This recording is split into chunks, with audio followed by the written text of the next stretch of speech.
मैंने GPSC clear किया class 1 Gujarat में रैंक 34 था। यूपीएससी क्लियर किया rank 570 IPS, becoming the youngest IPS of Gujarat at such a early age. And then people come to you and बोलते हैं आप बहुत नसीबदार हैं, you are very lucky. I tell them in reverse, luck favours the brave. कोई अपना luck साथ में लेके नहीं आता, वो बनाना पड़ता है। अगर आपके पास रिस्क लेने का एटीट्यूड है, सी मैं गुजराती हूं and we know the business, and business का एक ही फंडा है, higher the risk higher the profit. So अगर 8:30 को आपका एक्सीडेंट होता है और 9 o'clock आप मेंस की एग्जाम देने जा सकते हैं, इंटरव्यू से पहले 1 महीने तक आप हॉस्पिटलाइज्ड है और उससे 1 वीक पहले आप दिल्ली जाके उसकी प्रिपरेशन कर सकते हैं, तो luck has to come with you. उसको आना पड़ेगा और आपको आईपीएस बनाना पड़ेगा। लोग बोलते हैं कि एक्सीडेंट के बाद आप जाके आए एंड ऑल तो द सिंपल था कि मैं एग्जाम के लिए निकला, मेंस मेरा था, सुबह जीएस3 का पेपर था। 8:30 को मेरा स्कूटी स्लिप हो गया, मेरा लिगामेंट इंजरी हो गया, लेफ्ट हैंड में इंजरी था, सीट से ब्लीडिंग हो रहा था। लेकिन मेरे पास 2 ऑप्शन थे। मैं खड़ा हुआ, मैंने देखा, okay my right hand is safe, and I decided I will go to the exam hall and write the exam.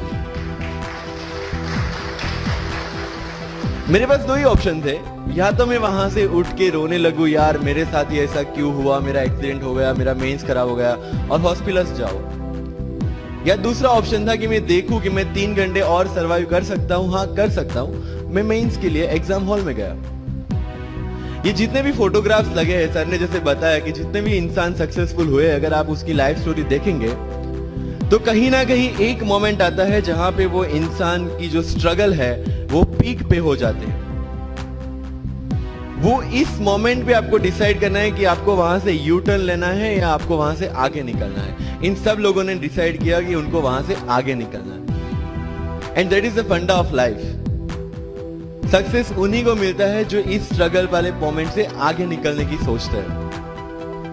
जब भी आपको लगे कि आपके सिर पे बहुत मुसीबत है, जब भी आपको लगे कि आप हर तरह से गिर चुके हैं, जब भी आपको लगे कि आपके पास कोई ऑप्शन नहीं है, तब एक चीज आप अपने दिमाग में लाइएगा कि यही मोमेंट है जहां से आपकी तकदीर बदलने वाली है। क्योंकि डायमंड जो होता है वो जितना ज्यादा घिसता है उतनी ज्यादा उसकी वैल्यू होती है। सोना जो होता है वो जितना ज्यादा तपता है उतनी उसकी वैल्यू होती है। अगर आप जिंदगी में तप रहे हैं, अगर आप जिंदगी में घिस रहे हैं, अगर आपको लग रहा है कि आप हर तरह से मुसीबतों में गिरे हुए हैं, तभी आपकी जो वैल्यू है वो बढ़ने वाली है।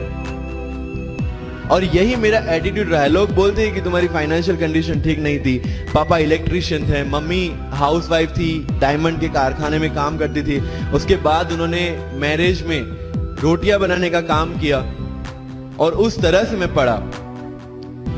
लेकिन जब मुझे पूछा जाता है कि ऐसी कौन सी चीज है आपकी लाइफ में जो आप बदलना चाहते हो, एंड आई सेड नथिंग। क्योंकि अगर वो चीजें नहीं होती मेरी लाइफ में तो शायद आज आपके सामने में नहीं होता। तो अगर लाइफ में प्रॉब्लम्स है, अगर लाइफ में स्ट्रगल है, जैसे सर ने बोला है struggle is part of life, and I strongly believe in that. क्योंकि अगर हम दिल्ली में थे, मेरे दोस्त के साथ में निकला बाहर घूमने, तो बोलता है यार ऐसी लाइफ चाहिए, कोई मगजमारी नहीं, आराम से बैठते हैं पूरे दिन एसी वाले कमरे में, बहुत सारे पैसे हैं और कोई टेंशन नहीं, ऐसी लाइफ चाहिए मुझे। मेरे पास ऑप्शन है। बोलता क्या? बोला देख सामने एटीएम का रूम दिख रहा है, एसी वाला कमरा है, बहुत सारे पैसे, कोई मगजमारी नहीं, जॉब ले ले। क्यों आईएएस आईपीएस में दिमाग खराब कर रहा है? अगर स्ट्रगल नहीं चाहिए तो you have to compromise with that life. जब भारत वर्ष का सपना चंद्रगुप्त ने देखा, चाणक्य ने देखा, और उस भारत वर्ष को बनाने के लिए जब ये संघर्ष जारी था, और तब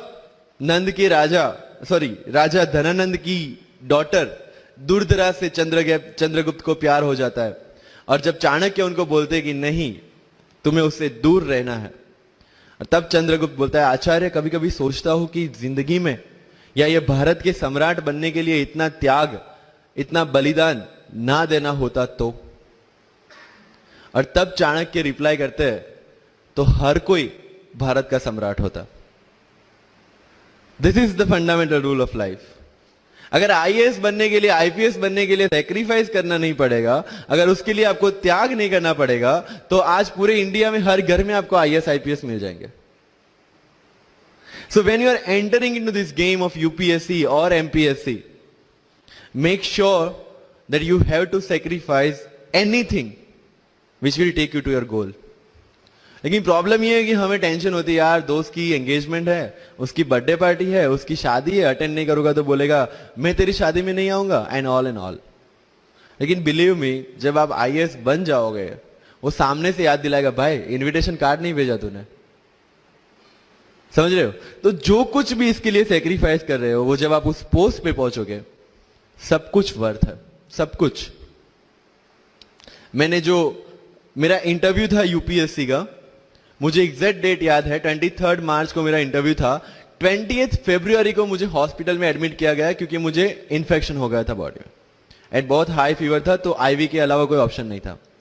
1 मार्च को ठीक होके मैंने सोचा चलो दिल्ली निकलते हैं। 2 मार्च को मैं दिल्ली पहुंचा। 3 मार्च को वापस से टॉन्सिलाइटिस का अटैक होने की वजह से फ्लाइट लेके वापस से पालनपुर, अहमदाबाद।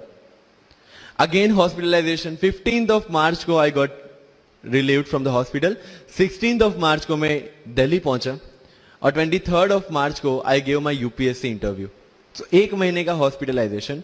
उसके बाद जब दिमाग में ये था कि मेरे साथ जो लोग इंटरव्यू दे रहे हैं वो 1 महीने से प्रिपरेशन कर रहे हैं, एंड 1 महीने से मैं हॉस्पिटल में था, again I thought this is the moment to prove yourself. I went to the interview और पूरे इंडिया में 2nd highest marks in interview for the entire life. कि जितने भी कंप्लेंट्स आपकी लाइफ में है, मैं यहां से आता हूं, मेरे पेरेंट्स ये करते हैं, मैं वो करता हूं, मेरा इंग्लिश अच्छा नहीं है, मेरा मैथ्स अच्छा नहीं है, ये सारे हमने अपने आप को दिए हुए एक्सक्यूजेस है। You have to find the solution by yourself. अगर इंग्लिश नहीं आता है, I can start with the 5th standard book, और 5th स्टैंडर्ड बुक से भी शुरुआत करने में अगर मुझे अपना ईगो बीच में आ रहा है, then I can not learn it at any stage of my life. Start with the 5th standard book, start listening English, start speaking English. अगर बोलने में शर्म आती है, अपने मोहल्ले के किसी 3-4 बच्चों को जो 1st 2nd स्टैंडर्ड में, उनको उठाओ और उनके साथ बातें करो। उनको वैसे भी समझ में नहीं आ, और अपने को वैसे भी पता है अपन क्या बोल रहे हैं। Getting my point? तो अगर वहां पे भी अगर ईगो बीच में आ रहा है, start doing like this, start speaking. मैं 11th-12th में था, मुझे पता था मेरा इंग्लिश कैसा है, फिर भी I used to speak English, क्योंकि मुझे पता है सामने वाले को तो वैसे भी समझ में नहीं आ रहा है। अगर किसी मूवी में इंग्लिश डायलॉग सुन लिया, पूरा दिन मेरे दिन, मतलब जहां पे भी कोई भी बात करूंगा, मैं वहां पे वो डायलॉग घुसाऊंगा। This attitude should be there. तो लाइफ में जो मैं कंप्लेनिंग एटीट्यूड की बात कर रहा था, वो कंप्लेनिंग एटीट्यूड आपको कहीं पे भी नहीं ले जाएगा। You have to put all your complaints aside, start preparation. क्योंकि आज तक दुनिया ये मानती थी कि एक भी शब्द बिना बोले हम अपनी बात एक्सप्रेस नहीं कर सकते। तब हमारे साथ थे चार्ली चैपलिन, जिन्होंने एक भी शब्द बिना बोले सारी दुनिया को एंटरटेन किया। आज भी दुनिया जब ये मानती है कि सिर्फ औरतें अच्छा खाना बना सकती है, हमारे सामने संजीव कपूर, जिन्होंने पूरी दुनिया को भारत का स्वाद चखाया। आज भी अगर दुनिया ये मानती है कि अकेले इंसान से कुछ नहीं हो सकता, हमारे सामने महात्मा गांधी, जो अकेले चले थे और पूरा देश उनके पीछे चला था। आज भी दुनिया अगर ये मानती है कि धनवान बनने के लिए धनवान घर में पैदा होना जरूरी है, हमारे सामने धीरूभाई अंबानी, जिन्होंने पूरी दुनिया को एक सपना दिखाया, कर लो दुनिया मुट्ठी में, और आज रिलायंस इंडस्ट्री वर्ल्ड की और इंडिया की सबसे बड़ी इंडस्ट्री है। आज भी दुनिया अगर ये मानती है कि हम कम एज, ज्यादा एज में कुछ नहीं कर सकते, हमारे सामने अमिताभ बच्चन, जो आज भी एक साल में 3 ब्लॉकबस्टर मूवीज देते हैं। अगर आप ये मानते हैं कि सिविल सर्विस में आने के लिए आपका बैकग्राउंड होना जरूरी है, आपके सामने Shahrukh Khan without any background आज भी बॉलीवुड का बादशाह है। अगर आज तक दुनिया ये मानती थी कि हम सिर्फ धरती पे रहने के लिए बने, हमारे सामने नील आर्मस्ट्रॉन्ग, जो चंद्र पे जाके आए। आज तक हम ये जानते हैं कि हम क्या है, हम क्या बन सकते हैं, ये जानने का टाइम शुरू होता है अब। Thank you so much.